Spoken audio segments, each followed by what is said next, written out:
Hello दोस्तों, Dhananjay Sharma officials में आपका स्वागत है। आज हम लोग बात करने वाले हैं सी लैंग्वेज मतलब पीपीएस सब्जेक्ट में आने वाले एक ऐसे क्वेश्चन की जो क्वेश्चन वास्तव में बहुत आसान है, लेकिन ज्यादातर बच्चे उस क्वेश्चन को डर के मारे छोड़ देते हैं। तो आइए हम लोग उस क्वेश्चन को देखते हैं। और ये इतना आसान क्वेश्चन है कि जब आप अगर इस पूरी वीडियो को देखेंगे तो आपको लगेगा कि आप में से सारे बच्चे जो इसको देख रहे हैं वो सब लोग इसको बड़े आराम से अटेम्प्ट कर सकते हैं। बिल्कुल भी मुश्किल नहीं है। तो आइए इसको हम लोग देखते हैं। क्वेश्चन क्या है?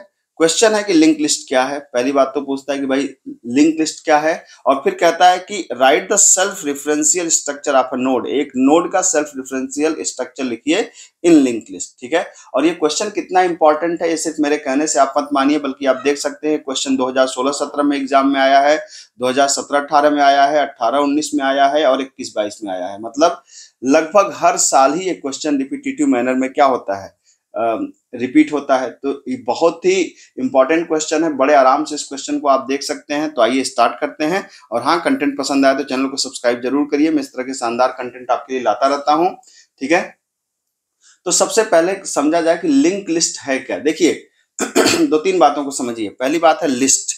जब हम बात करते हैं कहते हैं लिस्ट, तो लिस्ट का मतलब होता है कलेक्शन ऑफ एलिमेंट्स, है ना। कभी भी जब बात कोई कहे लिस्ट, तो लिस्ट का मतलब होता है कलेक्शन ऑफ एलिमेंट, मतलब ढेर सारे एलिमेंट को हमको रखना है, अरेंज करना है, तो दैट इज लिस्ट। अब क्या है लिंक्ड लिस्ट?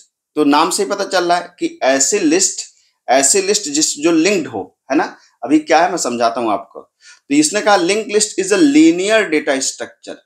ठीक है। लीनियर डेटा स्ट्रक्चर क्या है? तो मैंने कहा भाई ढेर सारे आइटम्स हैं, उनको रखना है। तो एक आइटम को रखा मतलब एक एलिमेंट को रखा, इसके बगल में दूसरे एलिमेंट को रखा, इसके बगल में तीसरे एलिमेंट को रखा, इसके बगल में चौथे एलिमेंट को रखा। तो जब एक के बगल दूसरे, दूसरे के बगल तीसरे को हम लोग अरेंज करते जाते हैं, तो इस अरेंजमेंट को क्या बोलते हैं? Linear arrangement. बिल्कुल सिंपल सा आप समझ सकते हैं। लीनियर का मतलब कुछ भी नहीं है। अब आप पूछेंगे नॉन लीनियर क्या होता है सर? तो नॉन लीनियर का मतलब होता है हायरार्किकल अरेंजमेंट को ऐसे रखा फिर ऐसे रखा, तो ये है नॉन लीनियर। ठीक है। तो नॉन लीनियर की भी बात नहीं करेंगे। अभी हमको क्या समझना है? Linear arrangement. तो लीनियर का मतलब समझ गए होंगे, एक के बगल दूसरा, दूसरे के बगल तीसरा, तीसरे के बगल चौथा। जब कोई आइटम आप इस तरीके से अरेंज करते हैं तो that is known as linear data structure. ठीक है। ढेर सारे डेटा को रखे हैं, लीनियर फॉर्म में रखे हैं, that's why it is known as linear data structure. ठीक है। अब क्या कह रहा है? Each node in link list is divided into two section. हर एक नोड, अब नोड किसको बोल रहे हैं भाई? हमने कहा एक डेटा आइटम, इसके बगल में दूसरा डेटा आइटम, उसके बगल में तीसरा डेटा आइटम, उसके बगल में चौथा data item. Linear data structure बताया मैंने आपको। अब ये जो है ये एक डेटा आइटम या ये दूसरा डेटा आइटम, ये जो डेटा आइटम है इसको हम क्या बोल रहे हैं? इसको हम बोल रहे हैं नोड। क्या बोल रहे हैं? नोड। तो नोड कुछ नहीं है, ये जो डेटा आइटम है ना इसको बोलना है नोड। अब ये क्या कर रहा है कि हर एक नोड में दो चीजें होती हैं, दो सेक्शन होते हैं। ठीक है। कौन कौन से सेक्शन होते हैं? That hold the data and address. मतलब जो दो सेक्शन होते हैं उसमें दो महत्वपूर्ण बातें आपको याद रखनी है कि एक सेक्शन में होता है डेटा और दूसरे सेक्शन में क्या होता है? Address of the successive node, अगली नोड का एड्रेस। मतलब ठीक है, किसी भी जो मैंने कहा कि एक डेटा एलिमेंट बताया, तो एक जो डेटा एलिमेंट है मतलब ये किसी भी नोड के अंदर एक होगा डेटा। तो ऐसे ऐसे इसको दो पार्ट में डिवाइड कर दीजिए। तो एक पार्ट में क्या होगा? डेटा, और एक पार्ट में क्या होगा? अगले नोड का एड्रेस। एड्रेस आप इसको बोल सकते हैं सक्सेसिव नोड या नेक्स्ट नोड हम बोल सकते हैं। ठीक है। तो इसका मतलब ये हुआ कि लिंक लिस्ट के अंदर क्या होता है। अब आप इसको देखिए, मैप करिए कि लिंक लिस्ट का जो नोड है वो दो सेक्शन में डिवाइड होता है। एक सेक्शन में डेटा, तो ये सेक्शन हो गया डेटा का सेक्शन, और ये सेक्शन हो गया किसका? एड्रेस का सेक्शन, अगली नोड का। एंड एक चीज और कह रहा है, stored at the random address in the memory. अब इस पे ज्यादा चिंता करने की जरूरत नहीं है। मतलब नोड भले आपने एक नोड, जैसे मैंने कहा एक डेटा आइटम इसके बगल दूसरा डेटा आइटम, ये दोनों आपस में कनेक्ट होंगे, लेकिन ये हो सकता है किसी और मेमोरी पे हो, ये हो सकता है किसी और मेमोरी पे हो। तो बस इसको भी आप याद रखिए, बहुत इसकी डेप्थ में जाने की जरूरत नहीं है। ठीक है। तो यहाँ पे जितने पॉइंट लिखे हैं क्लियर हो गए। मैंने आपको समझा दिया कि लीनियर डेटा स्ट्रक्चर क्या होता है, मैंने आपको बता दिया कि नोड क्या होता है, मैंने आपको बता दिया कि डेटा और एड्रेस कैसे अरेंज किया जाता है। तो आप समझ सकते हैं कि एक नोड है, नोड के अंदर एक सेक्शन ये डेटा है और एक सेक्शन क्या है? एड्रेस है। ये पूरा का पूरा बोलते हैं इसको नोड। ठीक है। अब थोड़ा सा अगर इसको और, इसका मतलब हुआ कि सिंपल आप समझ सकते हैं, link list is a linear data structure which consist क्या? Collection of nodes. मतलब एक लीनियर डेटा स्ट्रक्चर जिसमें ढेर सारी नोड क्या होते हैं? मतलब ढेर सारी नोट्स को हम अरेंज करते हैं लिंक लिस्ट के अंदर, ठीक है। अब इसको और सिंपल ढंग से समझना हो तो हम समझ सकते हैं क्या, टाइप्स ऑफ लिंक लिस्ट। आप देख सकते हैं लिंक लिस्ट के टाइप कौन कौन से होते हैं, तो इसको बड़े आराम से आप समझ सकते हैं। जैसे मैंने कहा भाई सिंगली लिंक लिस्ट, तो सिंगली लिंक लिस्ट में क्या होता है, जैसे मान लीजिए हमें 4 एलिमेंट्स को अरेंज करना है, 10, 20, 30, 40। इन चारों एलिमेंट्स को मैं सिंगली, डबली और सर्कुलर तीनों में अरेंज करके दिखाऊंगा और आपको बिल्कुल कंसेप्ट क्लियर हो जाएगा। नहीं नहीं, मेरी बात पे यकीन नहीं है, अभी बस आप देखते रहिए। नहीं क्लियर हो तब मुझे आप कमेंट बताइएगा, और क्लियर हो तो भी आप मुझे कमेंट में लिख के बताइएगा कि सर बिल्कुल मजा आ गया, ठीक है। तो अब क्या है, सिंगली लिंक लिस्ट आपके पास है ये। तो आपने कहा सिंगली लिंक लिस्ट का मतलब क्या है, देखिए सिंगली लिंक लिस्ट के अंदर दो चीजें होती हैं। एक होता है, जैसे अगर मैं इसकी बात करूं तो इसका जो नोड स्ट्रक्चर होता है, इसके पास दो चीजें होती हैं। एक होता है क्या, एक होता है डेटा, इसके एक सेक्शन में क्या होता है, डेटा, जैसा मैंने अभी आपको बताया, और दूसरे सेक्शन में क्या होता है, एड्रेस ऑफ नेक्स्ट नोड, ठीक है। ये आप समझ सकते हैं, ये इसके पास ये दो चीजें होती हैं। अब इसको कैसे समझेंगे, जैसे मान लीजिए 10 है, तो इसको ऐसे समझिए कि जैसे 10 है तो ये आपने ऐसे बना दिया क्या, 10, ठीक है, ये 10 आपने बना दिया। फिर क्या है, 20 है, तो इसके बगल में यहाँ पे 20 को रख दीजिए। अब आपको एक एक एलिमेंट को ऐसे रखेंगे हम लोग, ठीक है, तो 20 को बना दीजिए। फिर 30 है, फिर 30 को बना दीजिए, आप कोई दिक्कत नहीं है। फिर 40 है, 40 को बना दीजिए, कोई दिक्कत नहीं है, ठीक है। अब हम चूंकि अब ये नोड है ना, तो अब नोड को क्या करेंगे, इसको मैं थोड़ा कॉपी कर लेता हूं क्योंकि मुझे इसकी भी जरूरत पड़ेगी, ठीक है। तो जरूरत पड़ेगी तो मैं इसको कॉपी करके अपने पास रखे रहना हूं, ठीक। अब क्या है कि यहाँ पर आप देख सकते हैं कि ये नोड है, तो नोड का मतलब क्या होगा, यहाँ पे कुछ ना कुछ हमारे पास क्या होगा, यहाँ पे ये जो कुछ ना कुछ हमारे पास एड्रेस होगा। तो एड्रेस को हम कैसे रिप्रेजेंट करेंगे, ऐसे समझिए कि इस नोड का एड्रेस है 1111, इस नोड का एड्रेस है 2222, इस नोड का एड्रेस है 3333, और इस नोड का एड्रेस है 4444, है ना। तो क्या हो जाएगा, पहले के पास दूसरे का पता होगा, नेक्स्ट नोड का एड्रेस, यही तो बोला था मैंने, इसका एड्रेस होगा। इसके पास किसका एड्रेस होगा, अगले नोड का एड्रेस होगा, इसके पास एड्रेस होगा। इसके पास किसका एड्रेस होगा, अगली नोड का एड्रेस होगा, ये इसका एड्रेस होगा। इसके पास किसका एड्रेस होगा, किसी का नहीं, तो ये हो गया नल। अब यहाँ पर पहले का पता किसके पास होगा, एक नोड के पास होगा, जिसको बोलते हैं हम लोग क्या, जिसको बोलते हैं हम लोग हेड। ये देखिए बन गई सिंगली लिंक लिस्ट, ठीक है। तो ये बन गई आपकी क्या, सिंगली लिंक लिस्ट। तो सिंगली लिंक लिस्ट में क्या दे, अब इसको डेफिनेशन से मैच करिए कि link list is the collection of node. तो एक नोड, दो नोड, तीन नोड, चार नोड, और सब एक दूसरे से जुड़ी हुई, पहले के पास दूसरे का पता, दूसरे के पास तीसरे का पता, तीसरे के पास चौथे का पता, और चौथे के पास पांचवे का पता। ये है सिंगली लिंक लिस्ट। अब सिंगली लिंक लिस्ट की समस्या क्या है कि इसके पास, इस वाली नोड के पास इसका पता है, और इस वाली नोड के पास इसका पता है, लेकिन अगर हम यहां से वापस आना चाहें तो कोई पता नहीं है, क्योंकि 30 के पास 20 का एड्रेस नहीं है, 20 के पास 30 का एड्रेस है, ठीक है। तो हम पीछे नहीं आ सकते। तो ये समस्या किसकी है, सिंगली लिंक लिस्ट की। इसको किससे दूर करते हैं, इसको दूर करते हैं हम लोग डबली लिंक लिस्ट से। कैसे दूर करते हैं, ठीक है, मैं आपको ये भी समझाता हूं, बड़े आराम से आप इसको समझ सकते हैं। ये मैंने इसको ऐसे कि अब ये अलग रहो भैया, तुम्हारा जानवर खत्म। अब हम लोग समझाते हैं मैं क्या, डबली लिंक लिस्ट। डबली में क्या होता है, डबली में होता है कि जब आप एक नोड बनाते हैं तो नोड के दो सेक्शन होते हैं। पहला होता है क्या, मतलब नोड के 3 सेक्शन होते हैं। इनफैक्ट 3 सेक्शन का मतलब क्या हुआ कि 3 सेक्शन का मतलब हुआ कि आपने कहा कि यार ये नोड है, तो इसमें एक होगा क्या, एड्रेस ऑफ प्रीवियस, ठीक है। तो आप कह सकते हैं एड्रेस ऑफ प्रीवियस नोड, ठीक है, प्रीवियस नोड का एड्रेस।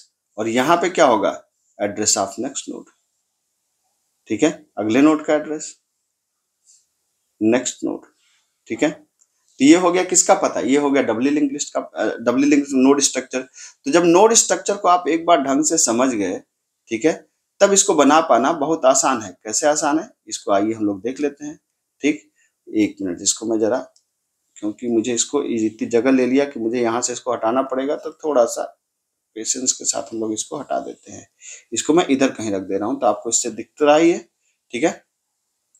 अब क्या है कि अब हमें इसको बनाना है कि भाई ये कैसे रेंज होगा। मान लीजिए 10, 20, 30, 40, हम लोग इसी को देखना चाहते हैं डबली में। तो डबली में कैसे आप इसको देखेंगे, बिल्कुल आराम से आप ऐसे करिए। अब ऐसे बनाइए, ये आपने ऐसे बना दिया इसको, ये इसके पास क्या हो गया 10, जैसे ये हो गया आपके पास 10, है ना। अब दो ब्लॉक हो गए यहाँ पर, ठीक है। फिर आपने कहा कि 20, फिर आपने कहा कि 30, ये हो गया आपका 30, और ये लास्ट में क्या हो गया आपके पास 40। ठीक, अब क्या है, इसका एड्रेस मान लेते हैं कितना है 1111, इसका एड्रेस मान लेते हैं कितना है 2222, इसका एड्रेस मान लेते हैं कितना है 3333, इसका एड्रेस मान लेते हैं कितना है 4444। ठीक है, अब 111 के पास किसका पता है 222 का, तो ये देखिए 222 कनेक्ट कर दीजिए 222 के पास। अब देखिए थोड़ा सा इसमें अलग होता है, जैसे इसके पास होगा, यहाँ पे क्या होगा अगले का एड्रेस तो क्या है 2222। ठीक है, इसके पास क्या है, इसके पास पिछले का एड्रेस होना चाहिए तो 1111, ये इससे कनेक्ट हो गया। इसके पास क्या होना चाहिए अगले का एड्रेस 3333, ये इससे कनेक्ट हो गया। इसके पास क्या है पिछले का एड्रेस 2222, ये इससे कनेक्ट हो गया। इसके पास क्या है अगले का एड्रेस 44444, ये इससे कनेक्ट हो गया। इसके पास क्या है पिछले का एड्रेस 3333, ये इससे कनेक्ट हो गया, है ना। यहाँ पे क्या है आगे कुछ नहीं, नल। यहाँ पे क्या है कुछ नहीं, नल। और इस पहले का एड्रेस क्या हो जाएगा, एक नोड के अंदर जिसका नाम है हेड के पास क्या हो जाएगा 1111, वहां भी। ठीक है, तो ये क्या बन गया आपका, आप देख सकते हैं ये बन गया हमारा डबली लिंक लिस्ट।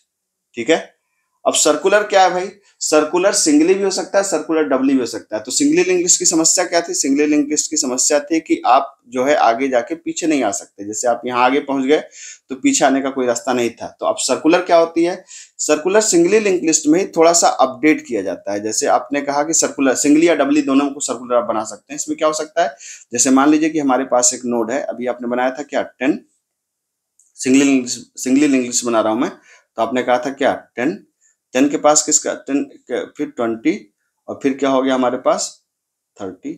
ठीक है, और मान लेते हैं हमारे पास यहाँ पे क्या है 40। तो ये है 1111, ये है 2222, ये इससे कनेक्ट हो गया 2222, ये 333 से कनेक्ट हो गया, इससे कनेक्ट हो गया, इसका पता है क्या 333, और ये इसका एड्रेस मान लेते हैं 444 है, तो ये इससे कनेक्ट हो गया 444 से।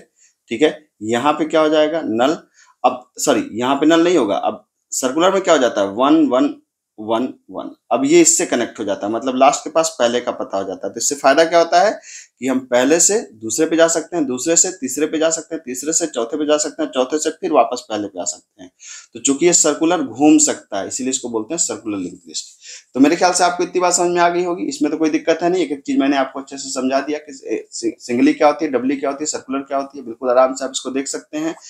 अब इसमें जो एक लास्ट क्वेश्चन का पार्ट है, क्वेश्चन का लास्ट पार्ट क्या है कि सेल्फ रेफरेंशियल स्ट्रक्चर क्या होता है। ठीक है, ये बहुत महत्वपूर्ण चीज है और उसको बहुत आराम से समझिएगा। अब आप अगर यहां तक समझ गए तो इसको भी समझने में बिल्कुल आप समझ सकते हैं कि बिल्कुल ये छोटी सी चीज है। ठीक है, सेल्फ रेफरेंशियल स्ट्रक्चर को समझने के लिए आप ऐसे समझिए कि जैसे मान लीजिए कि आपने एक नोड अभी बनाया था ना, मान लीजिए सिंगली लिंक लिस्ट का जब आपने नोड बनाया था, तो सिंगली लिंक लिस्ट का नोड आपने कैसे बनाया था, सिंगली लिंक लिस्ट का नोड आपने बनाया था, आपने कहा कि एक है इसमें, इसके दो पार्ट हैं, एक पार्ट में है क्या डेटा, एक पार्ट में आपने बताया कि एक इसमें दो पार्ट हैं और एक पार्ट में है डेटा और दूसरे पार्ट में क्या है address of next node, address of next node, यही तो बताया था ना आपने।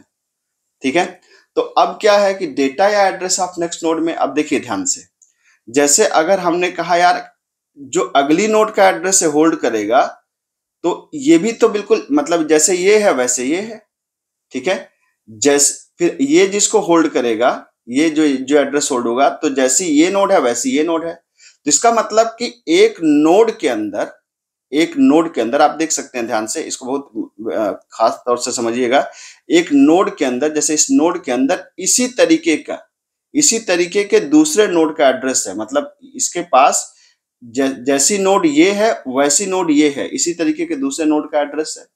तो जब हम इसका कोड लिखते हैं ना, तो क्या लिखते हैं, जैसे अगर मान लीजिए ये हमें बनाना हो तो हम कैसे लिखते हैं, हम लिखते हैं स्ट्रक्ट, फिर क्या स्ट्रक्चर से बनाते हैं इसको नोड।